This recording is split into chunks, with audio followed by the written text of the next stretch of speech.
Hello friends, welcome to Perfect Learning EK Grammar.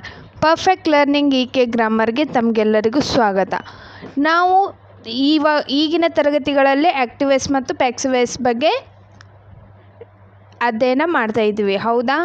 So ಹಿಂದಿನ ತರಗತಿಯಲ್ಲಿ ಕೂಡ ಆಕ್ಟಿವ್ ವಾಯ್ಸ್ ಪ್ಯಾಸಿವ್ ವಾಯ್ಸನ್ನು ಟೆನ್ಸ್ ವೈಸ್ ಅಧ್ಯಯನ ಮಾಡ್ಕೊತ ಬರ್ತಾ ಇದ್ದೀವಿ. ಸೊ ಪ್ರೆಸೆಂಟ್ ಟೆನ್ಸಲ್ಲಿ 3 ಪಾರ್ಟ್ಸ್ಗಳನ್ನು ಯಾವ ರೀತಿ ಚೇಂಜ್ ಮಾಡಬೇಕಂತ ನೋಡಿದ್ದೀವಿ. ಯಾವ್ಯಾವ ನೋಡಿದ್ದೀವಿ ಅಂತಂದರೆ simple present tense, present continuous tense and present perfect tense. So total ಆಗಿ ಪ್ರೆಸೆಂಟ್ ಟೆನ್ಸಲ್ಲಿ 3 ಪಾರ್ಟ್ಗಳ ಬಗ್ಗೆ tense wise active to passive ಯಾವ ರೀತಿ ಚೇಂಜ್ ಮಾಡಬೇಕಂತ ನೋಡಿದ್ದೀವಿ, ಹೌದಾ?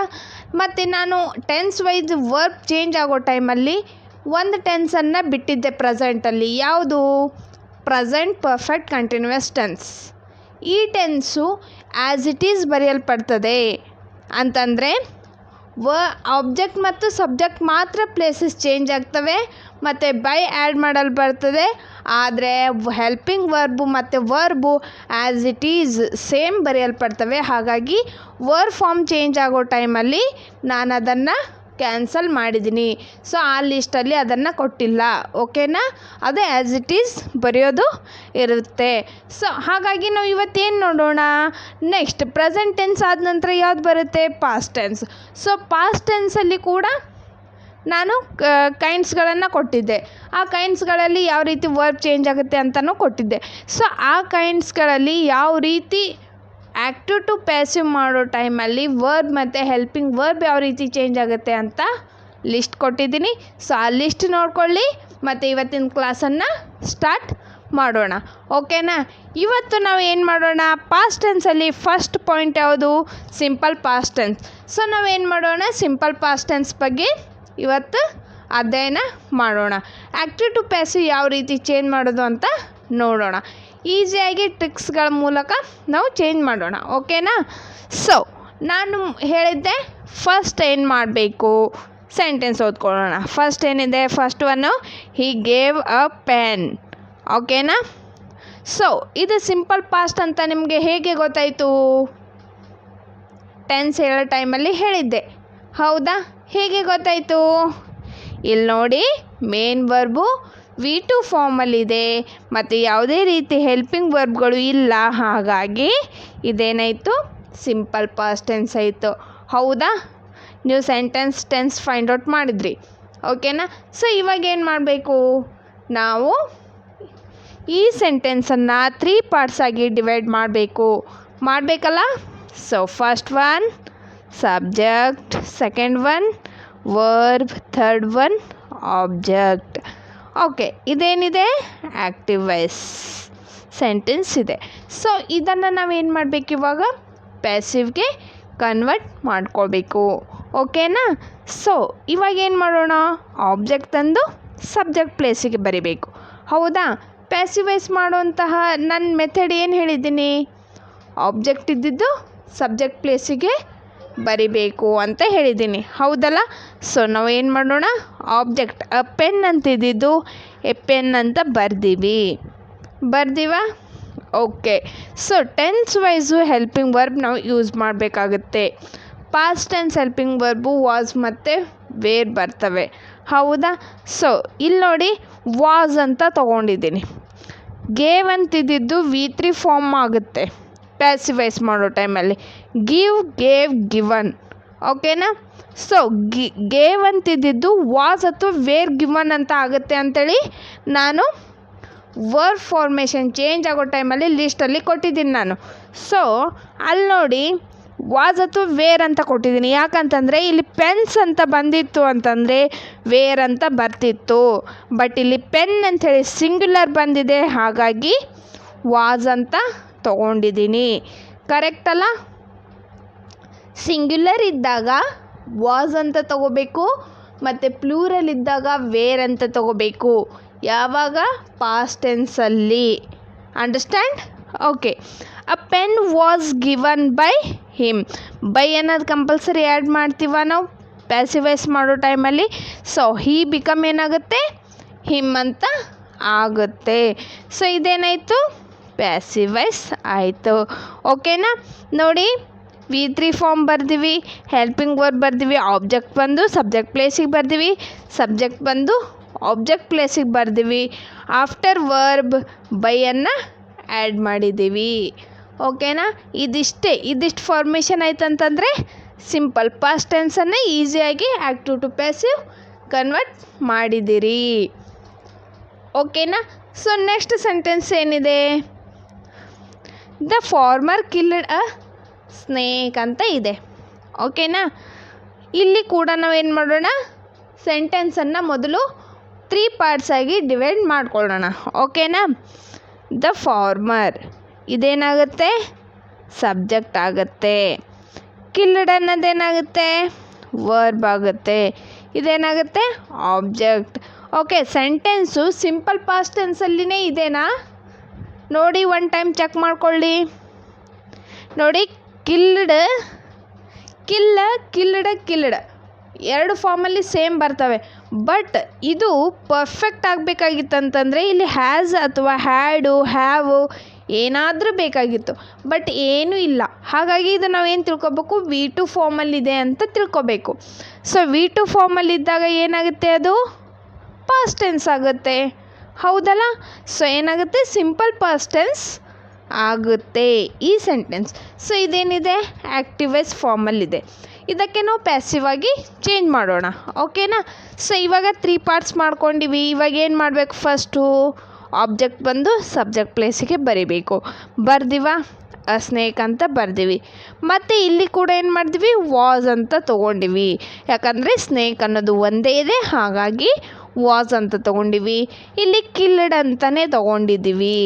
ಹಾಗಂತ ಇದು V2 ಫಾರ್ಮ್ ಅಂತ ನೀವು ಅರ್ಥ ಮಾಡ್ಕೋಬಾರ್ದು. ಇದೇನಾಗಿರುತ್ತೆ? V3 ಫಾರ್ಮ್ ಇರುತ್ತೆ. It is understood. ಓಕೆನಾ? ನೀವು ಅನ್ಕೋಬೋದು ಕಿಲ್ಡ್ ಅಂತ ಬರ್ತೀವಿ, ಅವ್ರು ಚೆಕ್ ಮಾಡೋರು V2 ಫಾರ್ಮ್ ಅಂತ ತಿಳ್ಕೊಂಡ್ರೆ ಹೇಗೆ? ಇಲ್ಲ, ಅವ್ರಿಗೆ ಗೊತ್ತಿರುತ್ತೆ V2 V3 ಸೇಮ್ ಇರುತ್ತೆ ಅಂಥೇಳಿ. ಓಕೆನಾ? ಸೊ ಅವ್ರು ಚೆಕ್ ಮಾಡೋದು ಇದು V3 ಫಾರ್ಮಲ್ಲಿನೇ ಇರುತ್ತೆ. ಓಕೆನಾ? ಸೊ ಇದನ್ನು ಚೆಕ್ ಮಾಡ್ತಾರೆ. ಮತ್ತು ಇದು ಬರೆದಿದ್ದೀರಾ ಏನಿಲ್ಲ. ಇದು ಒಂದು ವೇಳೆ ಏನಂತಾರೆ, ಪ್ರನೌನ್ ಇತ್ತಂತಂದರೆ ಇದನ್ನು ಚೆಕ್ ಮಾಡ್ತಾರೆ. ಸೊ ಇವುಗಳನ್ನು ಕರೆಕ್ಟಾಗಿ ನೀವು ಸಬ್ಜೆಕ್ಟ್ ವರ್ಬ್ ಆಬ್ಜೆಕ್ಟ್ ಈ ರೀತಿ ಒಂದು ಸೆಂಟೆನ್ಸ್ ಫಾರ್ಮೇಷನ್ ಮೆಥಡಲ್ಲಿನೇ ಬರೆದಿದ್ದೀರಾ ಅಥವಾ ಇಲ್ಲ ಅನ್ನೋದನ್ನು ಅವರು ಚೆಕ್ ಮಾಡ್ತಾರೆ. ಓಕೆನಾ? ಸೊ ಆಬ್ಜೆಕ್ಟ್ ಬಂದುಬಿಟ್ಟು ಸಬ್ಜೆಕ್ಟ್ ಪ್ಲೇಸಿಗೆ ಬರ್ದಿವಿ, ಹೆಲ್ಪಿಂಗ್ ವರ್ಬ್ ಬರ್ದಿದ್ದೀವಿ, ಮತ್ತು ಮೇನ್ ವರ್ಬ್ V3 ಫಾರ್ಮ್ ಬರ್ದಿವಿ, ಮತ್ತು ಬೈಯನ್ನು ಆ್ಯಡ್ ಮಾಡ್ತೀವಿ. ಸೊ ಸಬ್ಜೆಕ್ಟ್ ಬಂದುಬಿಟ್ಟು ಆಬ್ಜೆಕ್ಟ್ ಪ್ಲೇಸಿಗೆ ಬರ್ದಿವಿ. ಆ್ಯಸ್ ಇಟ್ ಈಸ್ ಬರ್ದಿವಿ. ದ ಫಾರ್ಮರ್ ಅನ್ನೋದು ನೌನ್ ಇದೆ. ನೌನ್ ಯಾವುದೇ ರೀತಿ ಚೇಂಜ್ ಆಗೋದಿಲ್ಲ. ಸೊ ಆ್ಯಸ್ ಇಟ್ ಈಸ್ ನೌನನ್ನು ನೌನ್ ಥರನೇ ಅದು ಏನಿದೆ ಅದೇ ವರ್ಡನ್ನು ಪ್ಲೇಸ್ ಮಾಡಿಬಿಟ್ಟಿವಿ. ಓಕೆನಾ? ಸೊ ಇದೇನಾಯಿತು? ಪ್ಯಾಸಿವ್ ವಾಯ್ಸ್ಗೆ ಚೇಂಜ್ ಆಯಿತು. ಆಯ್ತಲ್ಲ? A snake was killed by the farmer. ಓಕೆನಾ? ಅಂಡರ್ಸ್ಟ್ಯಾಂಡ್? ನೆಕ್ಸ್ಟ್ ಸೆಂಟೆನ್ಸ್ ಏನಿದೆ? Columbus discovered America. ಓಕೆನಾ? ಇದು ಕೂಡ ಏನಿದೆ? ಸಿಂಪಲ್ ಪಾಸ್ಟ್ ಟೆನ್ಸ್ ಸೆಂಟೆನ್ಸ್ ಇದೆ. ಓಕೆನಾ? ಯಾಕಂತಂದರೆ ಮೇನ್ ವರ್ಬು V2 ಫಾರ್ಮಲ್ಲಿದೆ. ಹೌದಾ? ನೀವು V3 ಫಾರ್ಮ್ ತಿಳ್ಕೊಬೇಕಾದ್ರೆ ಹ್ಯಾಸ್, ಹ್ಯಾಡು, ಹ್ಯಾವ್ ಬೇಕಂತ ಹೇಳಿದ್ದೀನಿ. ಸೊ ಅದು ಅಲ್ಲ. ಹಾಗಾಗಿ ಇದೇನಿದೆ? V2 ಫಾರ್ಮಲ್ಲಿದೆ, ಅಂದರೆ ಪಾಸ್ಟ್ ಟೆನ್ಸ್ ಫಾರ್ಮಲ್ಲಿದೆ. ಹಾಗಾಗಿ ಸಿಂಪಲ್ ಪಾಸ್ಟ್ ಟೆನ್ಸ್ ಆಗುತ್ತೆ. ಮತ್ತು ಇದು ಆ್ಯಕ್ಟಿವ್ ವಾಯ್ಸ್ ಸೆಂಟೆನ್ಸ್ ಇದೆ. ಓಕೆನಾ? ಸೊ ಇದನ್ನು ಕೂಡ 3 ಪಾರ್ಟ್ಸ್ ಆಗಿ ಮಾಡೋಣ. ಇಲ್ಲಿ ಹೆಚ್ಚೇನು ವರ್ಡ್ಸ್ಗಳಿಲ್ಲ, ಇರೋದೇ 3 ವರ್ಡು. ಸೊ ಆ 3 ವರ್ಡ್ಗಳನ್ನು ನೀವು ಈಸಿಯಾಗಿ ಡಿವೈಡ್ ಮಾಡ್ಕೋಬೋದು. ಫಸ್ಟ್ ಇರೋದು ಸಬ್ಜೆಕ್ಟು, ಸೆಕೆಂಡ್ ಇರೋದು ವರ್ಬು, ಥರ್ಡ್ ಇರೋದು ಆಬ್ಜೆಕ್ಟು. ಓಕೆನಾ? SVO ಇದು ಸೆಂಟೆನ್ಸ್ ಫಾರ್ಮೇಷನ್ದು ಫಾರ್ಮುಲಾ ಇದೆ. SVO subject verb object. ಇದು ಇಂಗ್ಲೀಷ್ ಸೆಂಟೆನ್ಸ್ ಫಾರ್ಮೇಷನ್ ಯಾವ ರೀತಿ ಇರ್ತವೆ ಅಂತಂದರೆ ಇದೇ ರೀತಿ ಇರ್ತವೆ. ಮೊದಲು ಸಬ್ಜೆಕ್ಟ್ ಇರುತ್ತೆ, ಆಮೇಲೆ ವರ್ಬ್ ಇರುತ್ತೆ, ಆಮೇಲೆ ಆಬ್ಜೆಕ್ಟ್ ಇರುತ್ತೆ. ಆದರೆ ಕನ್ನಡದಲ್ಲಿ ಬೇರೆ ಇರುತ್ತೆ. ಕನ್ನಡದಲ್ಲಿ ವಾಕ್ಯ ರಚನೆ ಬೇರೆ ಇರುತ್ತೆ. ಓಕೆನಾ? ಅದು ಬಂದಾಗ ಅದನ್ನು ಅಧ್ಯಯನ ಮಾಡೋಣ. ನಾವಿಲ್ಲಿ ಇಂಗ್ಲೀಷ್ ಬಗ್ಗೆ ನೋಡ್ತಾ ಇದ್ದೀವಲ್ಲ, ಮತ್ತೆ ಎರಡು ಕನ್ಫ್ಯೂಸ್ ಆಗೋದು ಬೇಡ. ಇಲ್ಲಿ ಏನಿರುತ್ತೆ? Subject verb object. ಓಕೆನಾ? ಸೊ ಇಲ್ಲಿ ನೋಡಿ, ಇದನ್ನು ಏನು ಮಾಡ್ಬೇಕು? ಇವಾಗನು ಪ್ಯಾಸಿವ್ಗೆ ಕನ್ವರ್ಟ್ ಮಾಡಬೇಕಾಗಿದೆ. ಹೌದಲ್ಲ? ಸೊ ಏನು ಮಾಡೋಣ, ಆಬ್ಜೆಕ್ಟ್ ತಂದುಬಿಟ್ಟು ಸಬ್ಜೆಕ್ಟ್ ಪ್ಲೇಸಿಗೆ ಬರೆಯೋಣ ಅಮೇರಿಕಾ ಅಂತ ಇಲ್ಲಿ ಬರೆದಿದ್ದೀವಿ. ಓಕೆನಾ. ಸೊ ಇಲ್ಲಿ ಅಮೇರಿಕಾ ಅನ್ನೋದು ಒಂದೇ ಇದೆ, ಹಾಗಾಗಿ ಇಲ್ಲಿ ಕೂಡ ಏನು ಮಾಡಿದ್ದೀವಿ, ವಾಸನ್ನೇ ಬಳಸ್ತೀವಿ. ಸೊ ಡಿಸ್ಕವರ್ದು ಅಂತಂದರೆ ಡಿಸ್ಕವರ್ ಅಂತ V1 ಫಾರ್ಮ್ ಇದೆ, ಅದರದ್ದು V2 ಮತ್ತು V3 ಸೇಮ್ ಇದೆ, ಡಿಸ್ಕವರ್ಡ್ ಅಂತಲೇ ಇದೆ. ಓಕೆನಾ. ಹಾಗಾಗಿ ಇದು ಕೂಡ ಡಿಸ್ಕವರ್ಡ್ ಅಂತ ಬರುತ್ತೆ. ಮತ್ತು ಬೈ ಅನ್ನೋದು ಕಂಪಲ್ಸರಿ ಆ್ಯಡ್ ಮಾಡಬೇಕು. ಮತ್ತು ಸಬ್ಜೆಕ್ಟ್ ಬಂದುಬಿಟ್ಟು ಆಬ್ಜೆಕ್ಟ್ ಪ್ಲೇಸಿಗೆ ಬರಿಬೇಕು. ಸಬ್ಜೆಕ್ಟ್ ನೌನ್ ಇದೆ, ಸೊ ಆ್ಯಸ್ ಇಟ್ ಈಸ್ ನಾವಿಲ್ಲಿ ಬರ್ತೀವಿ. So America was discovered by Columbus. This is passive form. ಓಕೆನಾ. ಇಷ್ಟೇ ಇದೆ, ಏನು ಕನ್ವರ್ಟ್ ಇಲ್ಲ. ನೀವು ಸೆಂಟೆನ್ಸನ್ನು 3 ಭಾಗವಾಗಿ ಡಿವೈಡ್ ಮಾಡ್ಕೊಂಡ್ರಿ ಅಂತಂದರೆ ಲಾಸ್ಟ್ ಇದ್ದಿದ್ದು ಫಸ್ಟ್ ಬರಿಬೇಕು, ಮಿಡಲ್ ಇದ್ದಿದ್ದು ಮಿಡಲಲ್ಲಿನೇ ಬರಿಬೇಕು, ಫಸ್ಟ್ ಇದ್ದಿದ್ದು ಲಾಸ್ಟ್ ಬರಿಬೇಕು. ಬಟ್ ಮಿಡಲಲ್ಲಿ ಏನು ಬರಿತಿರಲ್ಲ ಅದು ಇಂಪಾರ್ಟೆಂಟ್ ಇರುತ್ತೆ, ಯಾಕಂತಂದರೆ ವರ್ಬ್ ಫಾರ್ಮೇಷನ್ ಚೇಂಜ್ ಆಗುತ್ತೆ. ಅದಕ್ಕಾಗಿಯೇ first active to passive class start ಮಾಡೋ ಫಸ್ಟ್ ಕ್ಲಾಸಲ್ಲಿನೇ ನಾನು ನಿಮ್ಗೇನು ಕೊಟ್ಟಿದ್ದೀನಿ, ವರ್ಬ್ ಚೇಂಜ್ ಕೊಟ್ಟಿದ್ದೀನಿ. ವರ್ಬ್ ಟೆನ್ಸ್ ವೈಸ್ ಯಾವ ರೀತಿ ಚೇಂಜ್ ಆಗ್ತವೆ ಅಂತ ಕೊಟ್ಟಿದ್ದೀನಿ. ಓಕೆನಾ. ಸೊ ನೆಕ್ಸ್ಟ್ ಸೆಂಟೆನ್ಸ್ ಏನಿದೆ, ಶಿ ರೋಟ್ ಅ ಲೆಟರ್. ಓಕೆನಾ. ಇದೇನಿದೆ, ಆ್ಯಕ್ಟಿವ್ ಫಾರ್ಮಲ್ಲಿದೆ, ಆ್ಯಕ್ಟಿವ್ ವಾಯ್ಸ್ ಇದೆ. ಓಕೆನಾ. ಇಲ್ಲಿ ನೋಡಿ, ಇದು ಕೂಡ ಏನಿದೆ, ಸಿಂಪಲ್ ಪಾಸ್ಟ್ ಟೆನ್ಸಲ್ಲಿನೇ ಇದೆ. ನೋಡ್ಬೋದು ಹೇಗೆ, ಇದು ಅಂತೂ ನಿಮಗೆ ಫುಲ್ ಪರ್ಫೆಕ್ಟ್ ಆಗಿಬಿಟ್ಟಿರಬೇಕು ಇದು ವರ್ಬ್. ಯಾಕಂತಂದರೆ ನಾನು ಕಂಪ್ಲೀಟ್ ಎಲ್ಲ ಟೆನ್ಸಲ್ಲಿ ಕೂಡ ವರ್ಬ್ ಯಾವ ರೀತಿ ಚೇಂಜ್ ಆಗ್ತವೆ ಅಂತಂದರೆ ಎಕ್ಸಾಂಪಲ್ ರೈಟನ್ನೇ ತೊಗೊಂಡ್ಬಿಟ್ಟಿದ್ದೀನಿ ಕಂಪ್ಲೀಟಾಗಿ. ಓಕೆನಾ. ಸೊ ಹಾಗಾಗಿ ಇದನ್ನು ಫುಲ್ ನಿಮಗೆ ಪರ್ಫೆಕ್ಟ್ ಆಗಿದೆ. Write, wrote, written. ಓಕೆನಾ. ಸೊ ಇದೇನಿದೆ V2 ಫಾರ್ಮಲ್ಲಿದೆ. ಇಲ್ಲಿ ಕೂಡ ನಾವೇನು ಮಾಡೋಣ, 3 ಪಾರ್ಟ್ಸ್ ಆಗಿ ಡಿವೈಡ್ ಮಾಡ್ಕೊಳ್ಳೋಣ. ಇದೇನಿದೆ ಸಬ್ಜೆಕ್ಟು, ಇದು ವರ್ಬು, ಇದು ಆಬ್ಜೆಕ್ಟ್. ಓಕೆನಾ. Subject, verb, object. ಇವಾಗ ಏನು ಮಾಡಬೇಕು, ಪ್ಯಾಸಿವ್ ಫಾರ್ಮ್ ಮಾಡಬೇಕು. ಸೊ ಪ್ಯಾಸಿವ್ ಫಾರ್ಮ್ ಮಾಡಬೇಕಾದ್ರೆ ನಾವೇನು ಮಾಡಬೇಕು, ಆ ಲೆಟರನ್ನು ಸಬ್ಜೆಕ್ಟ್ ಪ್ಲೇಸಿಗೆ ಬರಿಬೇಕು. ಅಂದರೆ ಆಬ್ಜೆಕ್ಟ್ ಏನು ಮಾಡಬೇಕು, ಸಬ್ಜೆಕ್ಟ್ ಪ್ಲೇಸಿಗೆ ಬರಿಬೇಕು. ಬರ್ದಿವ ಲೆಟರ್ ಅಂತ ಬರ್ತೀವಿ. ಸೊ ಲೆಟರ್ ಅನ್ನೋದು ಸಿಂಗಲ್ ಇದೆ, ಹಾಗಾಗಿ ಇಲ್ಲಿ ಕೂಡ ವಾಸ್ ಅಂತಲೇ ತಗೊಂಡಿದ್ದೀನಿ. ಅಥವಾ ಲೆಟರ್ಸ್ ಅಂತ ಇತ್ತು ಅಂತಂದರೆ ಇಲ್ಲಿ ವೇರ್ ಬರ್ತಿತ್ತು. ಬಟ್ ಇಲ್ಲಿ ಲೆಟರ್ ಅನ್ನೋದು ಸಿಂಗ್ಯುಲರ್ ಇದೆ, ಹಾಗಾಗಿ ಸಿಂಗ್ಯುಲರ್ ಹೆಲ್ಪಿಂಗ್ ವರ್ಬ್ ವಾಸನ್ನು ತೊಗೊಂಡಿದ್ದೀನಿ. Right, wrote, return. ಸೊ ಇದ್ರ V3 ಫಾರ್ಮ್ ಏನಾಗುತ್ತೆ, ರಿಟನ್ ಆಗುತ್ತೆ. ಇದು V3 ಫಾರ್ಮ್ ಬರ್ತೀವಿ. Next by is compulsory in passive voice. ಮತ್ತು ಶಿ ಬಿಕಮ್ ಏನಾಗುತ್ತೆ, ಹರ್ ಆಗುತ್ತೆ. ಓಕೆನಾ. ನನ್ನ ಪ್ರನೌನ್ ಯಾವ ರೀತಿ ಚೇಂಜ್ ಆಗುತ್ತೆ ಅಂತ ಲಿಸ್ಟ್ ಕೊಟ್ಟಿದ್ದೀನಿ. ಸೊ ನೀವು ನೋಡ್ಬೋದು, ಶಿ ಬಿಕಮ್ ಏನಾಗುತ್ತೆ, ಹರ್ ಆಗುತ್ತೆ. ಸೊ ಇದೇನಾಯಿತು, ಪ್ಯಾಸಿವ್ ವಾಯ್ಸ್ ಆಯಿತು. A letter was written by her. ಓಕೆನಾ. ಪತ್ರವು ಅವಳಿಂದ ಬರೆಯಲ್ಪಟ್ಟಿತು. ಓಕೆನಾ. ಅವಳು ಪತ್ರವನ್ನು ಬರೆದಳು ಬೇರೆ, ಇದು ಆ್ಯಕ್ಟಿವ್ ವಾಯ್ಸ್ ಆಯಿತು. ಅವಳು ಪತ್ರವನ್ನು ಬರೆದಳು, ಪತ್ರ ಅವಳಿಂದ ಬರೆಯಲ್ಪಟ್ಟಿತು ಅಂತಂತಂದರೆ ಅದೇನಾಗುತ್ತೆ, ಪ್ಯಾಸಿವ್ ಆಗುತ್ತೆ.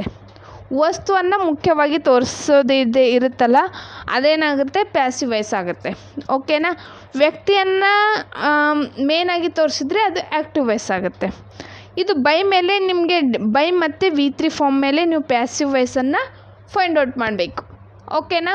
ಇವೆರಡು ಮೇನ್ ಇರುತ್ತೆ. V3 ಫಾರ್ಮ್ ವಿತ್ ಬೈ ಬಂತಂತಂದರೆ ಅದೇನಾಗಿರುತ್ತೆ, ಪ್ಯಾಸಿವ್ ಫಾರ್ಮ್ ಇರುತ್ತೆ. ಅದನ್ನು ನೀವು ಆ್ಯಕ್ಟಿವ್ ಚೇಂಜ್ ಮಾಡಬೇಕಾಗುತ್ತೆ.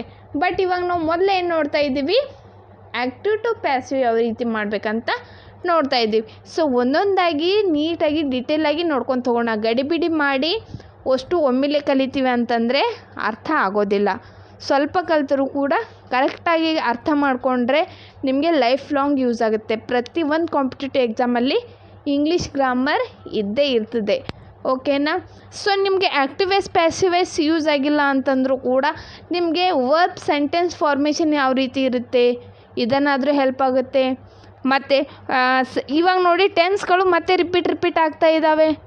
ಟೆನ್ಸ್ ಮೇಲೆ ಕ್ವಶನ್ ಇರುತ್ತೆ, ಮತ್ತು ಸೆಂಟೆನ್ಸಲ್ಲಿ ಹೆಲ್ಪಿಂಗ್ ವರ್ಬ್ಗಳನ್ನು ಗ್ಯಾಪ್ ಕೊಟ್ಟಿರ್ತಾನೆ, ಅಲ್ಲಿ ಯಾವ್ದು ತುಂಬಬೇಕು ಅಂತ ಇರುತ್ತೆ, ಸಿಚುವೇಶನ್ ವೈಸ್ ಯಾವುದು ವರ್ಡ್ ಫಿಲಪ್ ಮಾಡಬೇಕು ಅಂತ ಇರುತ್ತೆ. ಅದೆಲ್ಲ ನಿಮಗೆ ಹೇಗೆ ಗೊತ್ತಾಗುತ್ತೆ? ಈ ರೀತಿ ಗ್ರಾಮರ್ಗಳಲ್ಲಿ ಬೇರೆ ಬೇರೆ ಸೆಂಟೆನ್ಸ್ಗಳನ್ನು ಎಕ್ಸರ್ಸೈಸ್ ಮಾಡ್ತಾ ಹೋದಾಗ ಮತ್ತು ಎಲ್ಲ ಥರದ ಸೆಂಟೆನ್ಸ್ಗಳನ್ನು ನೋಡ್ತಾ ಹೋದಾಗ ಹೆಚ್ಚಿಗೆ ಎಕ್ಸರ್ಸೈಸ್ ಆಯಿತು ಅಂತಂದರೆ ನಿಮಗೆ ಬೇರೆ ಬೇರೆ ಕಡೆ ಎಲ್ಲ ಯೂಸ್ ಆಗುತ್ತೆ. ಯಾವುದೇ ನೋಡಿ, ಇವಾಗ ಟೆನ್ಸ್ ಕಲ್ತ್ರಿ ಅಂತಂದರೆ ಅದು ಓನ್ಲಿ ಟೆನ್ಸ್ಗಳಿಗೆ ಅಷ್ಟೇ ಸೀಮಿತ ಆಗಿರಲಿಲ್ಲ, ಮತ್ತು ಅದು ಇವಾಗ ಆ್ಯಕ್ಟಿವ್ ವಾಯ್ಸ್ ಪ್ಯಾಸಿವ್ ವಾಯ್ಸ್ಗೂ ಹೆಲ್ಪ್ ಆಗ್ತಾ ಇದೆ. ನೆಕ್ಸ್ಟ್ ಮತ್ತು ಬೇರೆ ಪಾರ್ಟ್ಸ್ ಡೈರೆಕ್ಟ್ ಇಂಡೈರೆಕ್ಟ್ ಅಲ್ಲಿ ಕೂಡ ಹೆಲ್ಪ್ ಆಗುತ್ತೆ. ಈ ರೀತಿ ಒಂದೇ ಒಂದು ಪಾರ್ಟು ಒಂದಕ್ಕೆ ಮಾತ್ರ ಸೀಮಿತ ಆಗಿರಲ್ಲ. ಇಲ್ಲಿ ನೋಡಿ, ಇಲ್ಲಿ ನೀವು ಆರ್ಟಿಕಲ್ಗಳನ್ನು ನೋಡ್ಬೋದು, ನೋಡ್ಬೋದು ಮತ್ತು ಇಲ್ಲಿ ಮೇಲೆ ಈ ರೀತಿ ಎಲ್ಲ ಬಳಸಿದ್ದೀವಿ. ಓಕೆನಾ? ಇಲ್ಲಿ ದ ಫಾರ್ಮರ್ ಅಂತ ಇದೆ, ಇವುಗಳೆಲ್ಲ ಆರ್ಟಿಕಲ್. ಹೌದಾ? ಆರ್ಟಿಕಲ್ ಬಗ್ಗೆನೂ ಅಧ್ಯಯನ ಮಾಡಿ. ಸೊ ಈ ರೀತಿ ಪ್ರತಿಯೊಂದು ಗ್ರಾಮರ್ಗಳು ಒಂದಕ್ಕೊಂದು ರಿಲೇಟೆಡ್ ಇದೆ. ಇದು ನಮಗೆ ಯೂಸ್ ಇಲ್ಲ ಅಂತ ಅಂದ್ಕೊಂಡ್ರೆ ಅದು ನಿಮಗೆ ಲಾಸ್ ಆಗುತ್ತೆ. ಓಕೆನಾ? ಪ್ರತಿಯೊಂದು ಡೀಟೇಲಾಗಿ ನೋಡ್ತಾ ಕಲಿತಾ ಹೋದರೆ ನಿಮಗೆ ಇಂಗ್ಲೀಷು ಈಸಿ ಆಗುತ್ತೆ. ಓಕೆನಾ? ನೆಕ್ಸ್ಟ್ ಸೆಂಟೆನ್ಸ್ ಏನಿದೆ ನೋಡೋಣ. They bought a new mobile. ಓಕೆನಾ? ಇದು ಕೂಡ ಒಂದು ಆ್ಯಕ್ಟಿವ್ ವಾಯ್ಸ್ ಸೆಂಟೆನ್ಸ್ ಇದೆ. ಓಕೆನಾ? ಯಾವ ಟೆನ್ಸಲ್ಲಿದೆ? ಸಿಂಪಲ್ ಪಾಸ್ಟಲ್ಲಿನೇ ಇದೆ. ಹೌದಾ? ಬೈ ಬಾಟ್ ಅಂತಂದರೆ ಇದು V2 ಫಾರ್ಮಲ್ಲಿದೆ, ಯಾವುದೇ ಹೆಲ್ಪಿಂಗ್ ವರ್ಬ್ ಇಲ್ಲ, ಹಾಗಾಗಿ ಇದು ಸಿಂಪಲ್ ಪಾಸ್ಟ್ ಟೆನ್ಸ್ ಇದೆ. ಇಲ್ಲಿ ಕೂಡ ನಾವೇನು ಮಾಡೋಣ, 3 ಪಾರ್ಟ್ಸಾಗಿ ಡಿವೈಡ್ ಮಾಡಿಕೊಡೋಣ. SVO ಅಂದರೆ ಸಬ್ಜೆಕ್ಟ್, ವರ್ಬ್, ಆಬ್ಜೆಕ್ಟ್. ಓಕೆನಾ? ಸೊ ಈ ಸೆಂಟೆನ್ಸನ್ನು ಇವಾಗ ನಾವು ಪ್ಯಾಸಿವ್ ವಾಯ್ಸ್ ಆಗಿ ಮಾಡೋಣ. ಇವಾಗ ನಾನು ಮ್ಯಾಗಿನೆಲ್ಲ ಎಕ್ಸ್ಪ್ಲನೇಷನ್ ಮಾಡಿದ್ದೀನಿ ಅಂತಂದರೆ ನೀವು ಇದನ್ನು ನಾನು ಹೇಳೋಕ್ಕಿಂತ ಮುಂಚೆ, ಎಕ್ಸ್ಪ್ಲೇನ್ ಮಾಡೋಕ್ಕಿಂತ ಮುಂಚೆನೇ ನೀವು ಮಾಡಿರ್ಬೋದು ಅಂತ ನಾನು ಅನ್ಕೋತೀನಿ. ಓಕೆನಾ? ನೋಡೋಣ. ನಾನು ಇವಾಗ ಮಾಡ್ತೀನಿ ಅಂತಂದರೆ ಎಕ್ಸ್ಪ್ಲೇನ್ ಮಾಡ್ತೀನಿ, ನೋಡೋಣ ನೀವು ಅದೇ ರೀತಿ ಮಾಡಿದ್ರೇನಿಲ್ಲ ಅಂತ ಚೆಕ್ ಮಾಡ್ಕೊಳ್ಳಿ. ಫಸ್ಟ್ ಏನು ಮಾಡೋಣ, ಆಬ್ಜೆಕ್ಟ್ ಬಂದುಬಿಟ್ಟು ಸಬ್ಜೆಕ್ಟ್ ಪ್ಲೇಸಿಗೆ ಬರೆಯೋಣ. ಅ ನ್ಯೂ ಮೊಬೈಲ್ ಬರ್ದಿವ. ಸೊ ಇಲ್ಲಿ ಕೂಡ ಮೊಬೈಲ್ ಅನ್ನೋದು ಒಂದೇ ಇದೆ, ಹಾಗಾಗಿ ವಾಸನ್ನೇ ಬಳಸಿದ್ದೀನಿ. So a new mobile was. V3 form ಏನಾಗುತ್ತೆ? By bought. V2 ಮತ್ತು V3 ಸೇಮ್ ಇದೆ. ಸೊ ಹಾಗಾಗಿ ಬಾಟನ್ನು ಆ್ಯಸ್ ಇಟ್ ಈಸ್ ಬರ್ದ್ವಿ. ಇದು V3 ಫಾರ್ಮ್, ಇದು V2 ಫಾರ್ಮ್ ಇದೆ. ಓಕೆನಾ? So was bought. ಬೈ ಅನ್ನೋದು ಪ್ಯಾಸಿವಲ್ಲಿ ಕಂಪಲ್ಸರಿ ಇದೆ, ಮತ್ತು ದೇ ಬಿಕಮ್ ಏನಾಗುತ್ತೆ? ದೆಮ್ ಆಗುತ್ತೆ. ಓಕೆನಾ? ಪ್ರೊನೌನ್ಗಳು ಓದ್ಕೊಂಡಿದ್ದೀರಾ ಅಂತ ಅನ್ಕೋತೀನಿ. ಸೊ ದೇ ಬಿಕಮ್ ಏನಾಗುತ್ತೆ? ದೆಮ್ ಆಗುತ್ತೆ. So a new mobile was bought by them. ಇದೇನಾಯಿತು? ಪ್ಯಾಸಿವ್ ಫಾರ್ಮ್ಗೆ ಕನ್ವರ್ಟ್ ಮಾಡಿದ್ದೀವಿ. ಓಕೆನಾ? ಸೊ ಈ ರೀತಿ ಏನು ಮಾಡ್ಬೋದು ಅಂತಂದರೆ ಸಿಂಪಲ್ ಪಾಸ್ಟ್ ಟೆನ್ಸನ್ನು ಈಸಿಯಾಗಿ active voice to passive voice change ಮಾಡ್ಬೋದು. ಸೊ ನೀವು ಮೊದಲು ಆ್ಯಕ್ಟಿವ್ ಟು ಪ್ಯಾಸಿವ್ ಮಾಡೋದನ್ನು ಚೆನ್ನಾಗಿ ಅರ್ಥ ಮಾಡಿಕೊಂಡ್ರಿ ಅಂತಂದರೆ ಪ್ಯಾಸಿವ್ ಟು ಆ್ಯಕ್ಟಿವ್ ಮಾಡೋದೇನು ಕಷ್ಟ ಇರಲ್ಲ. ಓಕೆನಾ? ಯಾಕಂತಂದರೆ ನಿಮಗೆ ವರ್ಬ್ ಫಾರ್ಮು ಫಸ್ಟ್ ಫಾರ್ಮ್ ಎಲ್ಲರಿಗೂ ಗೊತ್ತಿರುತ್ತೆ, V2 ಮತ್ತು V3 ಗೊತ್ತಿರೋಂಗಿಲ್ಲ. ಸೊ ಹಾಗಾಗಿ ನಿಮಗೆ V3 ಇದ್ದಿದ್ದು V1 ಮಾಡ್ಬೋದು ನೀವು. ಹೌದಲ್ಲ? ಯಾಕಂತಂದರೆ V1 ನಿಮಗೆ ಆಲ್ರೆಡಿ ವರ್ಬ್ಗಳು ಡೈಲಿ ಯೂಸ್ ಮಾಡ್ತಾ ಇರ್ತೀರಲ್ಲ, ವರ್ಡ್ಗಳು ಗೊತ್ತಿರ್ತವೆ ನಿಮಗೆ. ಬಟ್ V3 ಫಾರ್ಮ್ ಗೊತ್ತಿರಲ್ಲ. ಸೊ ಹಾಗಾಗಿ ಅದು ಪ್ಯಾಸಿವ್ ವಾಯ್ಸ್ ಇದ್ದಿದ್ದನ್ನು ಆ್ಯಕ್ಟಿವ್ ಆಗಿ ಈಸಿಯಾಗಿ ಮಾಡ್ಬೋದು. ಅದಕ್ಕಾಗಿ ನೀವು ಮೊದಲು ಇದನ್ನು ತಿಳ್ಕೊಳ್ಳಿ, ನೆಕ್ಸ್ಟ್ ಅದ್ರ ಬಗ್ಗೆ ನಾವು ಡಿಸ್ಕಸ್ ಮಾಡೋಣ. ಓಕೆನಾ? ಸೊ ಇವತ್ತಿನ ಕ್ಲಾಸ್ ನಿಮಗೆ ಇಷ್ಟ ಆದರೆ ಲೈಕ್ ಮಾಡಿ, ಶೇರ್ ಮಾಡಿ, ಕಮೆಂಟ್ ಮಾಡಿ, ಮತ್ತು ಹೆಚ್ಚಿನ ಗ್ರಾಮರ್ ಕ್ಲಾಸ್ಗಳಿಗಾಗಿ ಈ ಚಾನಲ್ಗೆ ಸಬ್ಸ್ಕ್ರೈಬ್ ಆಗಿ. Thank you.